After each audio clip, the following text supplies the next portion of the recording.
Hi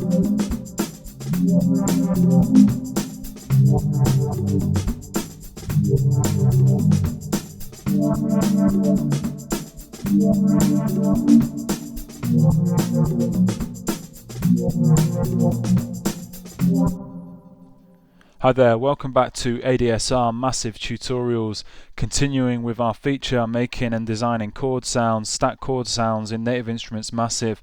I'm going to take this technique that we've been discussing the last couple of weeks one step further and design or build a stacked chord sound and then use some steppers, a bit like arpeggiators, to kind of further enhance that kind of chord vibe. So let's kick off, create a new sound in here. And in oscillator 1, let's go for an additive mix 2 wavetable. Kind of like an organ sound really. Bring the wavetable position to around about halfway. And keep everything else the same. Oscillator 2, turn this on. I'm going to have a groan 4 wavetable in here.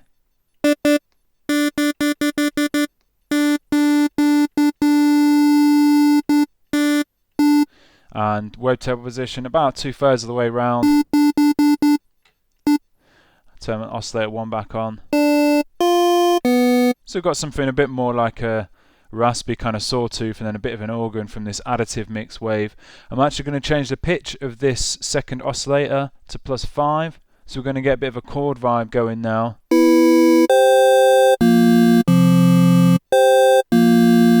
Quite a nice inversion, going +5 semitones there.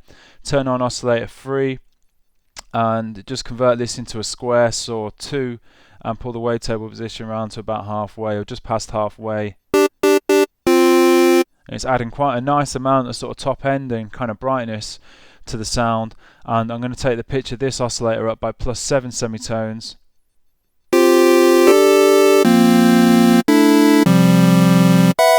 So we've got that nice chord sound and there's quite a nice sort of stacked sound that we can just build on and kind of shape further using some filters and stuff. So before we start moving into the filters, let's look at setting up these steppers or arpeggiators on this sound. So the moment if I just sustain a note, it's just going to sustain that chord sound that we've built. But I want to take that one step further and add some kind of like movement, but also it's going to be a bit of a chord change. So I'm going to use steppers to do this and set up steppers as if they were arpeggiators. So convert the first LFO into a stepper and click and drag the crosshair of this first stepper to modulate the pitch of oscillator 2 and then holding Alt or Option click and drag up. So we've got +12 semitones of pitch modulation being applied to oscillator 2, and now in this stepper let's pull it down so it's just looping over 2 steps. At the moment it's not going to have an effect on the sound because we haven't programmed in any steps in here. I want to activate the snap to grid function up here so I get some exact values and sync this stepper. I'm going to go +3 in this second slot, so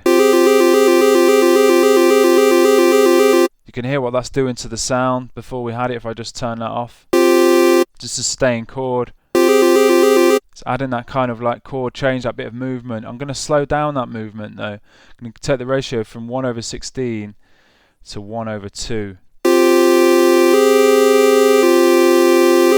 So it's a bit slower, maybe a bit more hypnotic, especially once we shape the sound with filters a little bit more and stuff.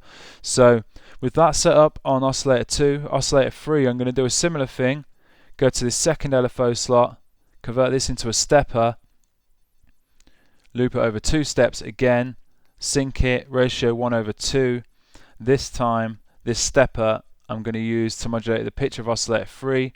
Click and drag the crosshair, drop it in the pitch modulation slot, click and drag up to +12 semitones amount of pitch modulation on oscillator 3, and let's do something slightly different in here. Let's go +5 semitones.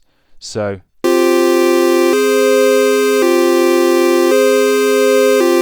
what we're getting now, when we first hold down the key, we're just getting the stacked chord, but once it goes to this second step of these steppers, we're adding +3 semitones to the pitch of this oscillator 2, so that's going to +8 effectively, and we're adding +5 semitones to the pitch of oscillator 3, so that's going from +7 to +12, effectively an octave up, so it's kind of all staying in key. So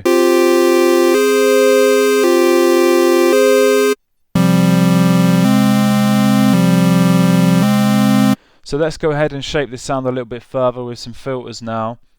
So I'm going to set the filters up in serial mode. So what this means is they're going to pass through filter 1, then through filter 2, and then to the output, provided I have this mix slider all the way down here to mix 2. So it's the sound's going from these 3 oscillators through filter 1, through filter 2, and then to the output. So in filter 1, I'm going to have a bandpass filter.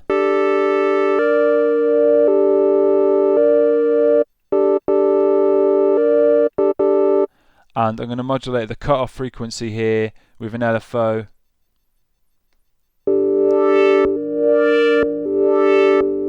And I might sync this LFO and speed it up a little. Well, so sync this LFO and then change the ratio to 1/8. And the X fade curves, put it down to the bottom so we've got a sawtooth for this LFO.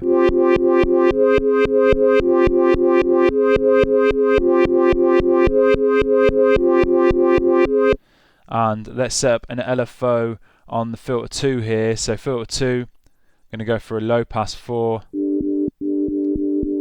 pull the resonance down a bit, and let's add an LFO to the cutoff frequency here.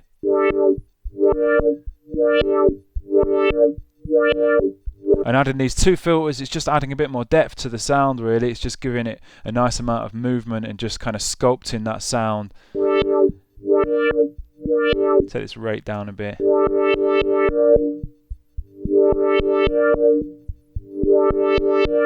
And let's go to this voicing section now. Increase the voices to 2. Add a bit of unison. Some width.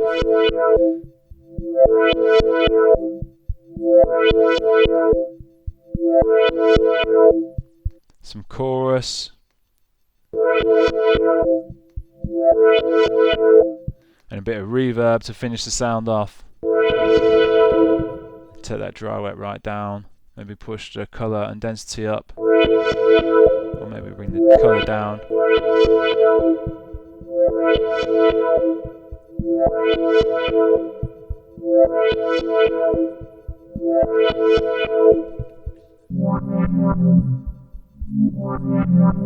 And we've got this really kind of thick, warm chord sound that's kind of got its own arpeggiator going on. 2 different steppers, modulating the pitch of these 2 oscillators slightly differently, but just with bearing in mind how much pitch modulation we're applying to these steppers, keeping everything in key, and it's just sounding like a nice little sequence.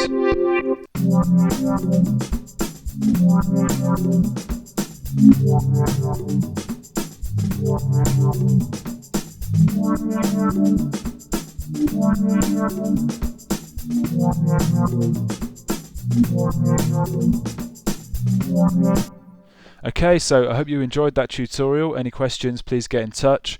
And of course, get yourself over to our website, massivesynth.com. Tons more tutorials on there for Native Instruments Massive. And thanks for watching. Alright, cheers. Bye.